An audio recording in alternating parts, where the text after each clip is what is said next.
राधे राधे महाराज जी। महाराज जी, प्रिया प्रीतम का सच्चा प्रेम वास्तविकता में होता कैसे है? नाम जप से। प्रेम मूल यह नाम है। प्रेम मूल यह नाम। प्रेम का मूल क्या है? बोले नाम है। प्रेमी रसिक जपत यह नाम, प्रेम मगन निज बन विश्राम। सेवक जी महाराज ने कहा, सेवक शरण सदा रहे, अनंत नहीं विश्राम। कै बानी हरिवंश की, कै हरिवंश नाम। नाम वाणी में प्रीति होना, श्यामा श्याम में प्रीति होना है। नाम वाणी जहां, श्याम श्यामा तहां। नाम वाणी सुनत, श्याम श्यामा सुबस। नाम वाणी निकट, श्याम श्यामा प्रगट। यदि नाम में प्रेम हो जाए या वाणी जी में प्रेम हो जाए, लीला गायन में प्रेम हो जाए, तो निश्चित प्रिया प्रीतम का प्रेम प्राप्त हो जाएगा।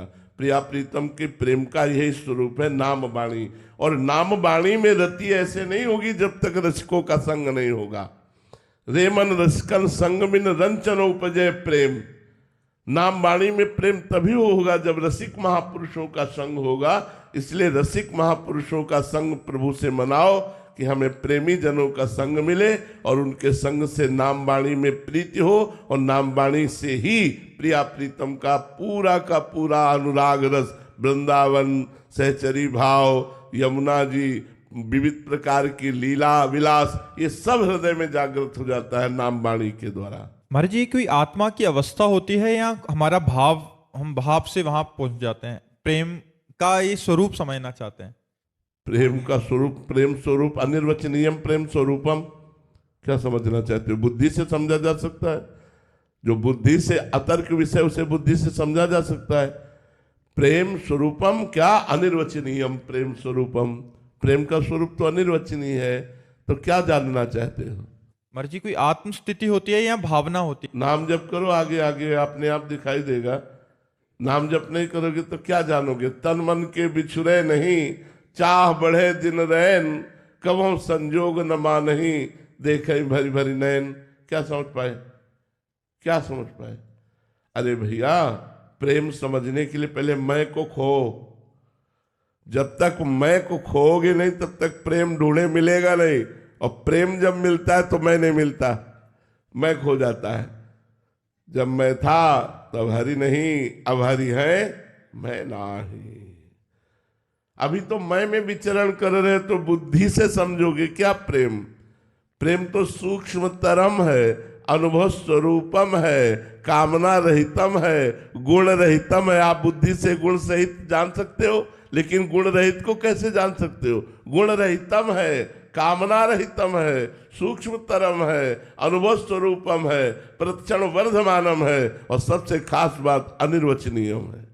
अनिर्वचनीय है। इसलिए नाम वाणी में लगो, खूब नाम जप करो, आगे से आगे स्थिति आती जाएगी। स्वरूप बनता है, स्वरूप बनता है। प्रेम से जब हम उपासना करते हैं तो हमारा स्वरूप प्रेम में हो जाता है। जैसे हम सखा भाव की उपासना करें तो हर समय ठसक रहेगी श्री कृष्ण हमारे दोस्त। गोपी भाव की उपासना करें तो मैं गोपी, सहचरी भाव की उपासना करें तो मैं सहचरी रूप हो गया। जो मैं है वो उस भाव देह को प्राप्त हो गया और उसी से भगवान की दिव्य सेवा में जाया जाता है। ये सब बड़ा आगे की बातें। पहले खूब भजन करो, काम क्रोध को मिटाओ। सबसे पहले ये काम करो कि तुम्हारे अंदर काम वेदना ना जागृत हो, और जागृत हो तो उसे सह जाने की सामर्थ्य हो, तब तो महाविकार प्रेम को सह पाओगे। पहले काम क्रोधादि के विकारों को तो सहो। पहले ककहरा सीखो, फिर पीएचडी की बात समझ में आएगी। अभी तो ककहरा ही नहीं आता ना। प्रेम का ककहरा यहाँ से शुरू होता है। सठ विकार जित अनघा कामा, निष्काम निष्पाप, काम क्रोध लोभ मोह मद मत्सर, इन पर विजयी। तो यहाँ से शुरू होती पढ़ाई प्रेम की। वासुदेवा स्वयं का अनुभव हो गया, यहाँ से शुरू होता है प्रेम मार्ग। तो अभी तो चलो, अभी तो परमार्थ में कदम नहीं रखा है। खूब अच्छे से भजन करो, डट के, और विकारों पर विजय प्राप्त करो। वर्षा जी भोपाल से। राधे राधे महाराज जी।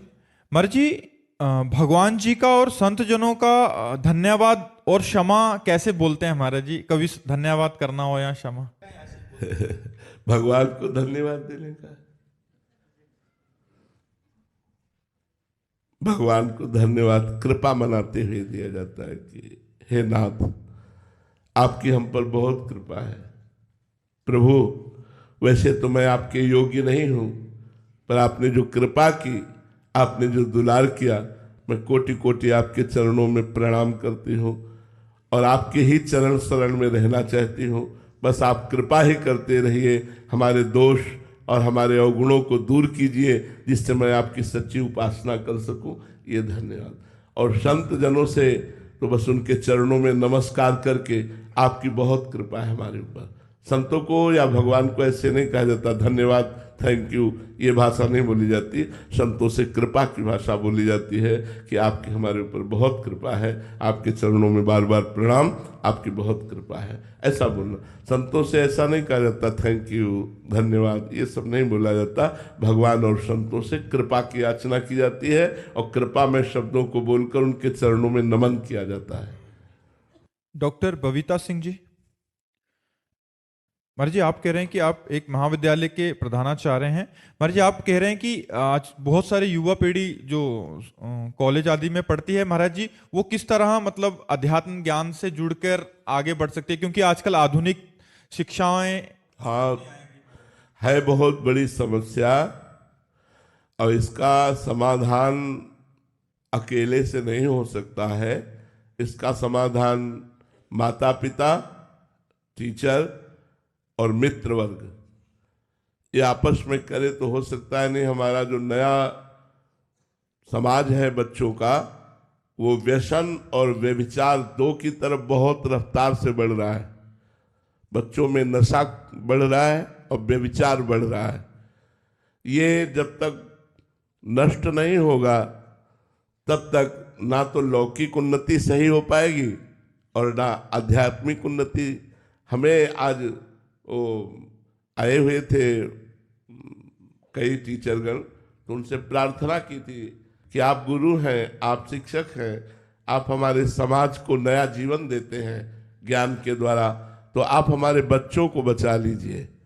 जो हमारे बच्चे व्यसन में जा रहे हैं, व्यभिचार में जा रहे हैं, अगर ये दो बातें सुधर जाए तो हमारी नई पीढ़ी जो भारत के भविष्य है ये बहुत अच्छे हो जाए। छोटे छोटे बच्चे हस्त मैथुन का शिकार हो रहे, छोटे छोटे बच्चे हुक, गांजा, भांग और ड्रग्स, इन सब बातों में जा रहे, गर्लफ्रेंड, बॉयफ्रेंड, इन सब बातों, ये बहुत मलिनता छाती चले। जिस समय हमें अपने मन को एकाग्र करके पढ़ाई में लगाना है, विनयी बनना है, उत्तम विचार वाले बनना है, उसी समय अधम विचार और उद्दंडता हमारे अंदर आ जाती है। बच्चे माता पिता से कहते तुम अपने को देखो, हम अपने को संभाल लेंगे। जहां विद्या विनयम ददाति, वहां अविनय, वहां उद्दंडता। तो इसलिए माता पिता भी सहयोग करें, अपने बच्चों स्वयं धर्म से चलें और अपने बच्चों को आध्यात्मिक शिक्षा दें। और टीचरों को भी चाहिए, वहां हमने प्रार्थना की कि चाहे 5 मिनट सही संतों के उपदेश बच्चों को सुनाया जाए। ब्रह्मचर्य पर मन को कैसे वश में रखें, आप चिंतायुक्त हैं तो कैसे बचें, आपका गलत संग क्या हो सकता है, ये जानकारियां उनको प्रस्तुत की जाए। आपसे अगर कोई ऐसे मिल रहा है तो गलत है, आपसे कोई ऐसे मिल रहा है तो अच्छा है, अगर इस तरह का व्यवहार कर रहा है तो गलत है, इन गलत बातों से तुम्हें बचना चाहिए। तो बच्चों को जो गुरुजन है, टीचर जन है, आध्यात्मिक शिक्षा दे। कुछ गीता के श्लोक हैं, कुछ भागवत के अर्थ हैं, कुछ संतों की वाणियां हैं। अगर अध्यात्म नहीं पहुंचेगा तो आधुनिकता संभाल नहीं सकती, क्योंकि आधुनिकता के ऊपर जो विदेशी रंग है वो चढ़ रहा है। जवाने नहीं समझ में आते कि जवान क्या है। गांव में 10-20 तो ऐसे होते थे जो कुश्ती लड़ने वाले होते थे। क्यों? खूब दूध, मठा, दही, रोटी, दाल ये सब पाते थे। आजकल आधुनिकता फैल रही, भोजन अपवित्र, विचार अपवित्र, चरित्र अपवित्र। कैसे हमारी समाज बनेगी, कैसे सुधरेगा? अगर चरित्र पवित्र है तो सब कुछ चला गया, क्या रह गया? छोटे छोटे बच्चे छोटी अवस्था से उनको चरित्रवान बनाने की शिक्षा देनी चाहिए। ये भारत है, भारत धर्म प्रधान देश है, यहाँ चरित्रवानों की पूजा होती है, चरित्रहीनों को राक्षस कहा गया। रावण उत्तम कुल पुलस्त कर नाती, बड़े महात्मा पुलस्त जी का नाती है, उत्तम कुल का, ब्रह्म ऋषि के कुल का है, लेकिन आचरणहीन हो गया, चरित्रहीन हो गया तो उसे राक्षस कहा गया। आज राक्षसी प्रवृत्ति बढ़ रही है। पहले की सोच जो थी वो था, अगर धन चला गया तो कुछ नहीं गया, स्वास्थ्य चला गया तो कुछ चला गया, और चरित्र चला गया तो सब कुछ चला गया। Money is lost, nothing is lost, health is lost, something is lost, और character is lost, everything is lost. अब उल्टा मानसिकता देखो कैसी बदल गई कि उल्टा हो गया, पूरा उल्टा हो गया। चरित्र का कोई महत्व नहीं रह पा रहा कि हमारा चरित्र कैसा होना चाहिए। आज छोटे छोटे बच्चों के चरित्र पवित्र हो रहे, व्यसन और व्यभिचार की प्रवृत्तियां बढ़ रही। जो भी आते हैं हम सबसे यही प्रार्थना करते हैं कि आप अपने बच्चों को ऐसा बनाइए कि हमारे देश के काम में आवे, हमारे समाज के काम में आवे। ये व्यसन करने वाला, समाज का शोषण करने वाला बच्चा बनेगा। जब इसे पैसा चाहिए तो ये चोरी करेगा, ये अपने माता पिता की हिंसा कर देगा, ये अपने पूज्य जनों के साथ छल कपट करेगा। इसे सुधारिए।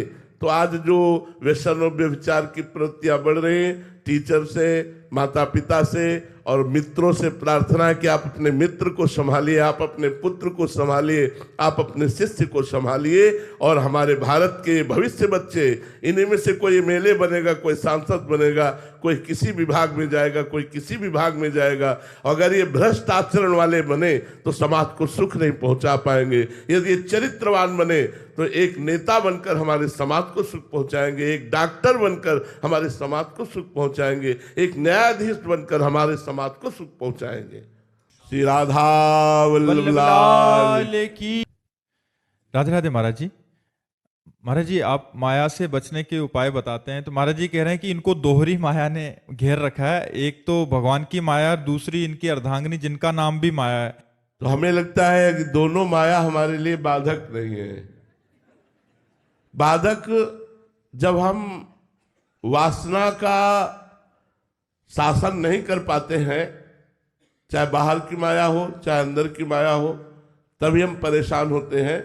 अगर हम वासनाओं पर शासन करके और उसको अनुकूलता दे, जैसे समाज में है, हम समाज को अनुकूलता देने की सोचे तो कोई माया नहीं, और पत्नी को अनुकूलता देने की सोचे तो कोई माया नहीं। प्रतिकूल मत होना, अनुकूल बने रहना।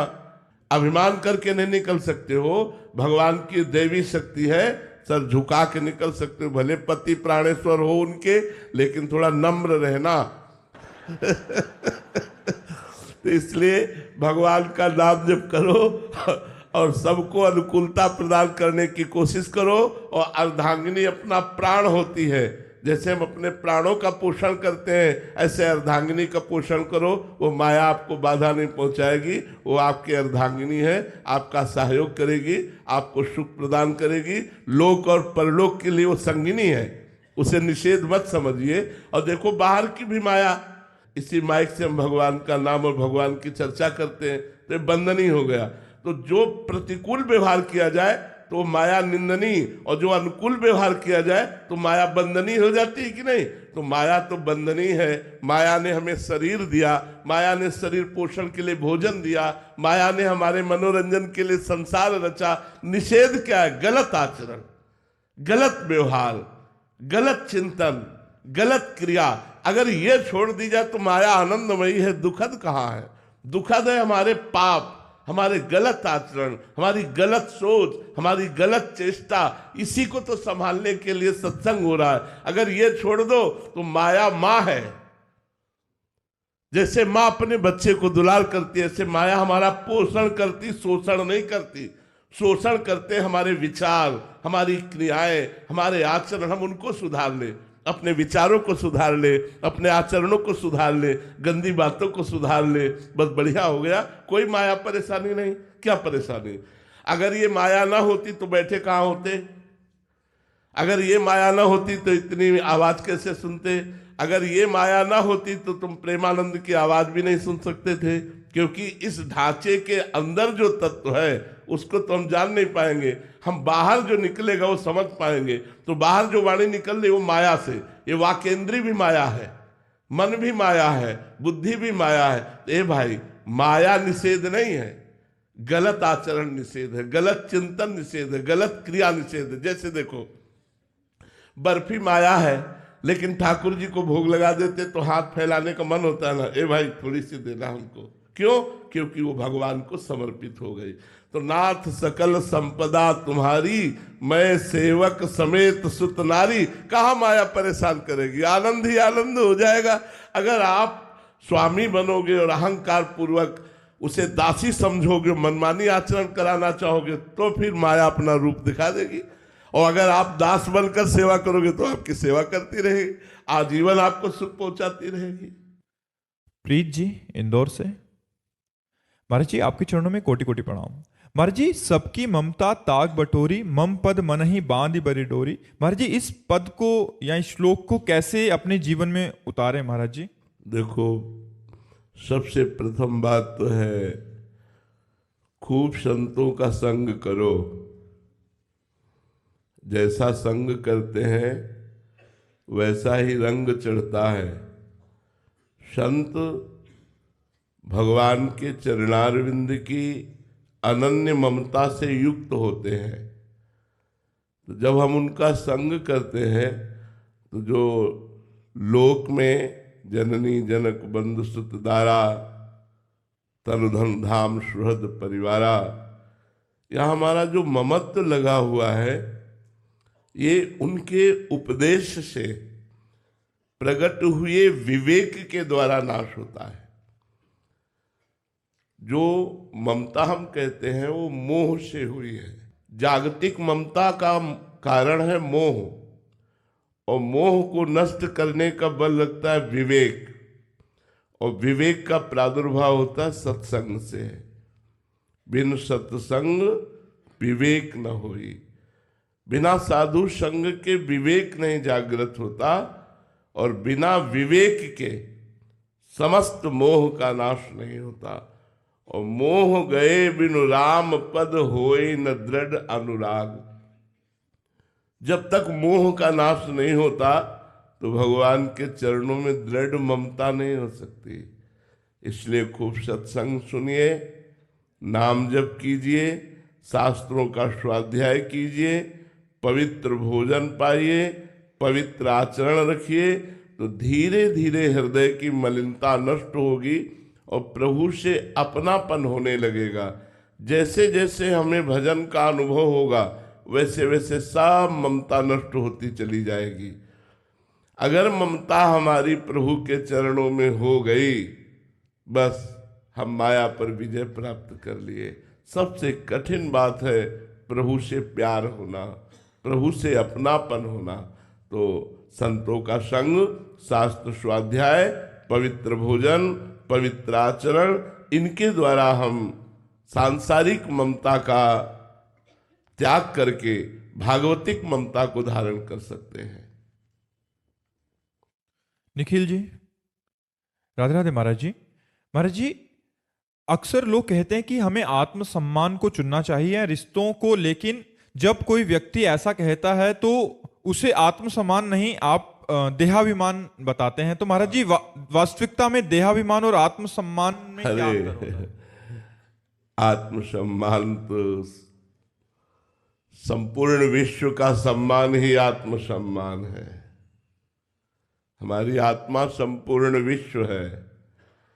संपूर्ण विश्व का सुख ही हमारा सुख है, आत्मा के शब्द से। और जब हम देहाभिमान से युक्त होते हैं तब लगता है कि सब कुछ तो ठीक है लेकिन अपमान नहीं सह सकते। लेकिन आत्मसम्मान वाला स्वयं अपमान को सहकर दूसरों को सम्मान देता है। सब ही मान प्रद आप अमानी, ये आत्मसम्मान है। और दूसरों से मान चाहना ये देह सम्मान है। देह सम्मान ही देहाभिमान है और आत्मसम्मान ही भगवान का स्वरूप है। संपूर्ण चराचर जगत हमारी आत्मा है। सर्वे भवन्तु सुखिनः, सर्वे सन्तु निरामया, सर्वे भद्राणि पश्यन्तु, मां कश्चित् दुःखभाग् भवेत्। यह है आत्मसम्मान। आत्मसम्मान का तात्पर्य देह के प्रति की गई जो विनम्रता है, जो प्रणाम नमस्कार है, जो सम्मान है, उसे देहाभिमान कहते हैं, उसे आत्मसम्मान नहीं कहते हैं। किसका प्रश्न है? बात समझ में आ रही है आपको? जी। निखिल जी दिल्ली से। राधे राधे महाराज जी। महाराज जी, प्रेम व दुलार का क्या शिष्य पूर्ण अनुभव करता है, या जितना शिष्य की तरफ से प्रेम व समर्पण होता है केवल उतना ही अनुभव करता है? हाँ, समर्पण की वृत्ति से जितना आपका समर्पण होगा उतने इष्ट और गुरु का प्रेम और दुलार आपको दिखाई देगा, कृपा दिखाई देगी। ये देखो, जो भगवान से विमुख जन है, भगवान की शरण में नहीं है, उन पर भी भगवान का दुलार है, भगवान की कृपा है। सब मम प्रिय सब मम उपजाए, भगवान कहते हैं सब मेरे प्यारे हैं। लेकिन कौन भगवान के प्यार का अनुभव कर पा रहा है? भगवान कितनी कृपा की है, आपको मनुष्य जन्म दिया, आपको सब सुख सुविधाएं दी कि आप कभी एकांत में रोकर भगवान से ऐसा कहते हैं कि आपकी बड़ी कृपा नाथ। लेकिन ये वही कह सकता है जो भगवान की शरण में है, और जितना समर्पण है उतना ही वो कृपा का अनुभव करता है, जितना समर्पण है उतने ही दुलार का अनुभव करता है कि प्रभु हमें बहुत प्यार करते हैं, गुरुदेव हमें बहुत प्यार करते हैं। गुरु जी देखें ना देखें, हमारे गुरुदेव भगवान का स्वभाव निरंतर अंतर्मुख रहना है। कभी कभी कई कई महीने हो जाते हो आंख उठा के नहीं देखते, लेकिन प्रतिपल प्रति क्षण हमको अनुभव होता रहता है कि मेरे गुरुदेव मुझे बहुत प्यार करते हैं। जितना हमारा समर्पण है उतना ही हमें अनुभव होगा। ये बाहरी क्रियाएं, देखना, मुस्कुराना, हाथ रख देना, आशीर्वाद, ये सब बाहरी क्रियाएं प्रेम में महत्व नहीं रखती। प्रेम हृदय का विषय होता है। जब हृदय से हृदय मिल जाता है तो अपने आप संचार होने लगता है कि मुझे कितना प्यार किया जा रहा है। ये समर्पण की वृत्ति से होता है। जितना शिष्य, जितना भक्त समर्पण करता है उतने भगवान के प्यार और दुलार का उसे अनुभव होता है।